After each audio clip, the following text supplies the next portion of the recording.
Hey guys, what's up? Welcome back to my channel. Thank you so much for clicking in on yet another video. I know I say this like every time, but it's been a while. I'm sorry. I have been trying to catch up on my coverage of the Toronto International Film Festival, which is a movie that I will be talking about today. I decided to do a video format because why not? Yeah, I had a really great time at TIFF this year. If you guys want more like of an in-depth video, I can do that.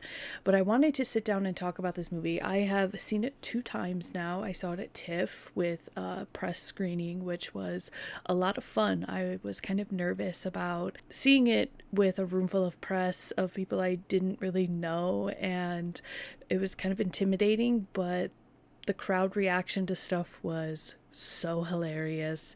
It was definitely a very lively crowd. So if you saw the press screening of Heretic at TIFF, hit me up. I want to be friends. And I also saw it last week at the multi-senses screening that they did. I think that's what they called it. It was really cool. They handed out smell cards for a certain scene in the movie because blueberry pie is like a very important aspect in the movie. And then at my screening, they handed it out afterwards. They handed us slices of blueberry pie. I'll insert stuff. Well, my editor Landon, shout out to Landon, he is going to insert clips and photos that I took at the screening for that, which was a lot of fun. I am definitely one of those people that like keeps a lot of, essentially a hoarder. You guys have seen the stuff I have. But I'm keeping all that stuff to put in my Blu-ray case for the movie when I eventually get it. As we will find out, I am a big fan of this movie.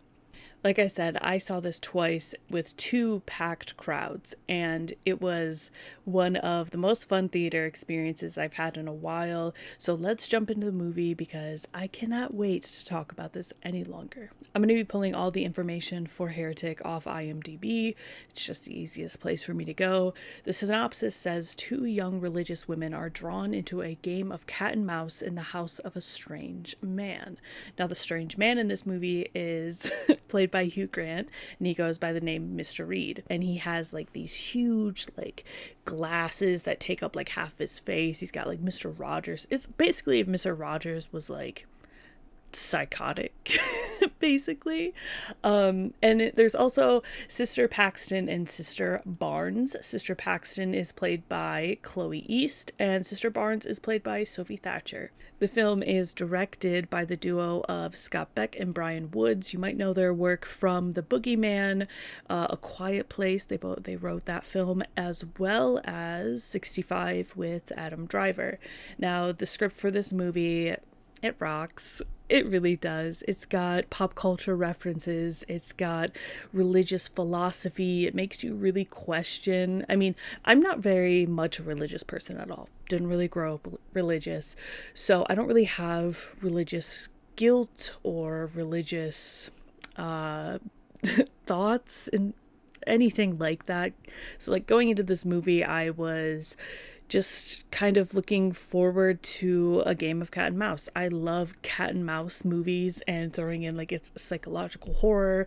And Hugh Grant, I was locked in for it. And then you start watching it, and it really poses questions to religion that I have never really thought about because I just really don't think about religion ever.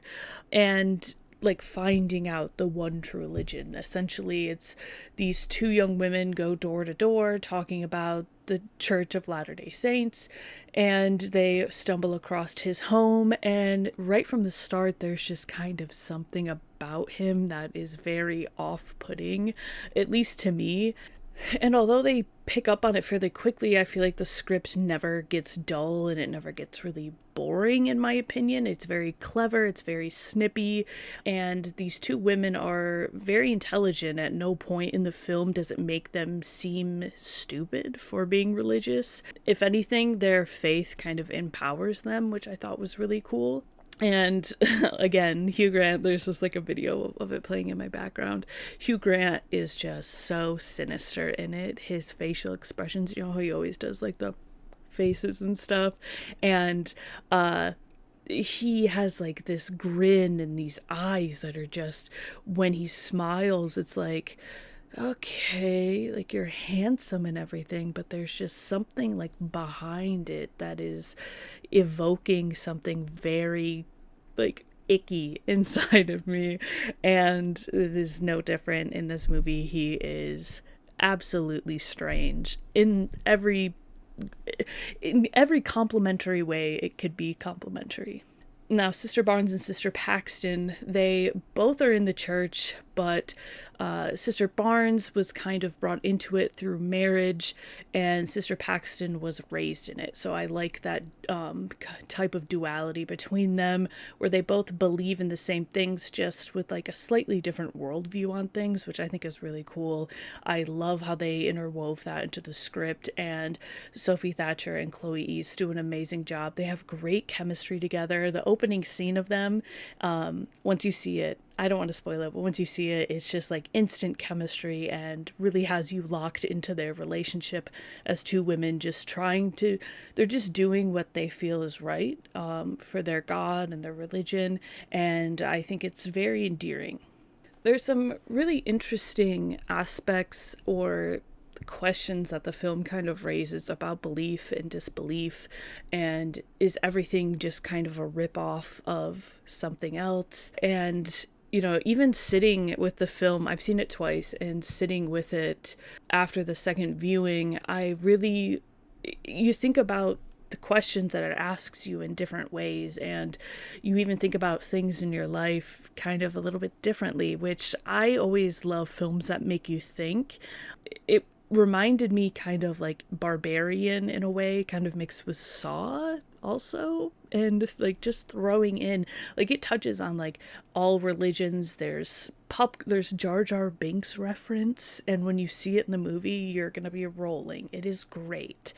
It's hard to kind of get into like the meat of the movie without without spoilers. I really want everyone to go in and see this as blind as possible, because it is one of those movies where there's twists in it, and there's moments where you have no idea kind of where it's going, and it's kind of best to see those without me yapping in your ear.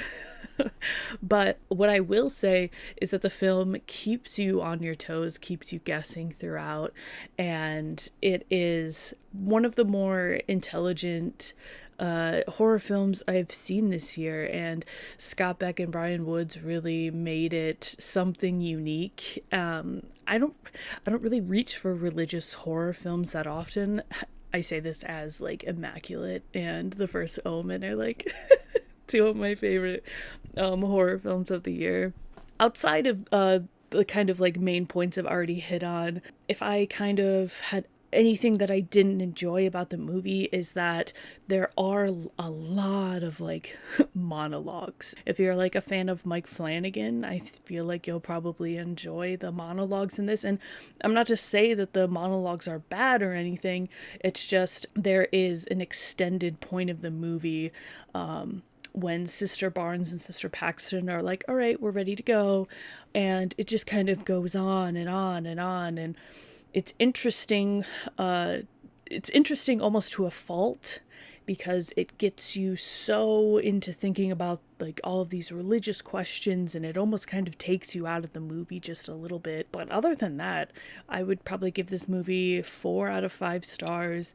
I really enjoyed the atmosphere. You feel so isolated once you're inside of Mr. Reed's home, and you really see that through the performances of the two lead women, Sister Barnes and Sister Paxton. They do an incredible job. Everyone in the movie really is just so weird and scary. But again, I love how they treated both of these women with respect to their religion and the questions that it poses. And his house is also another interesting thing. The design of his house, I would love to pick the brain of the person that designed it, because there's so many pictures on the walls and statues, and I'm just like, I always am so interested in like set design and stuff. I just wonder why this, why that, why there, what is the purpose. So definitely pay attention to the small details when you go and see it. To close out my review for Heretic, I would say definitely go check it out if you're interested. It's not overhyped, I don't think. I know that there's so many movies anymore where you see these early reviews and people are like, oh, it's the best movie ever. You have to, don't miss it, don't miss it. And Heretic is not the best movie ever. I do believe it's probably one of the better horror films of the year because it has such an intelligent script, at least to me. You might think it's the dumbest script you've ever read, and that's fine. But if you want to watch a film that has really great performances, has an interesting set design, is thought-provoking in ways that you might not think, definitely I would suggest checking it out.